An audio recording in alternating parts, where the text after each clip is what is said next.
Many of you know that the Wisconsin River is a beautiful river that runs through your hometown. You probably see it when you are passing over many of the Wausau bridges. Did you know that the Wisconsin River starts at Lac View Reserve over 100 miles from here at a little tiny dam? However, by the time it reaches the Wausau area, the Wisconsin River is quite huge. People use the Wisconsin River for recreation, such as tubing. Or maybe you like to use the river for fishing. And also, some people like to use the river for swimming. The Wisconsin River is a beautiful place. However, that was not always the case. Logging in paper mills created much damage for the Wisconsin River. In the 1800s, loggers cut down many trees along the river.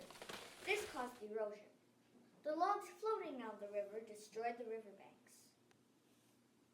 Many fish died, and people could not use the river for fishing or swimming. When the lumber industry declined in the early 1900s, the river's health improved. But soon, paper mills began springing up along the banks of the Wisconsin River. They dumped many chemicals and other wastes right into the Wisconsin River. Chemicals such as lignin and sulfides polluted the river. Also, their waste, BOD, or biochemical oxygen demand, sucks the oxygen out of the water, causing fish and other animals to die. Fortunately, in 1972, the Clean Water Act was passed.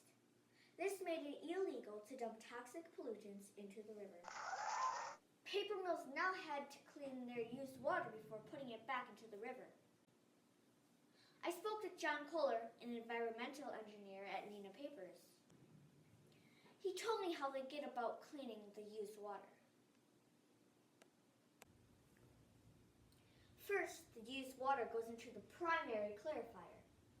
This is where the suspended solids are removed. Next, the water goes into the secondary clarifier. Here, bacteria eat up many of the pollutants. When the used water is put back into the river, it is 99% clean. Amazing! So everything is great, right? Wrong! Now farm animal waste and lawn fertilizer are making their way into the Wisconsin River. These pollutants contain high levels of phosphorus. This causes extreme algae growth and can be very harmful. Have you ever seen water that looks like this? Ew. You might see more in the years to come. Algae growth makes it hard to enjoy the water. Who wants to swim or boat in water that looks like that? Ew. Worse yet, when algae dies, it sucks all the oxygen out of the water. This means many fish and other water animals die. Blue-green algae can also cause rashes and sores like this. Right now, there are no good answers on how to stop the algae growth. Do you want to have your river look like this or this? Us kids are the future, and we will have to figure out what to do about keeping our lakes and rivers healthy. What will you do?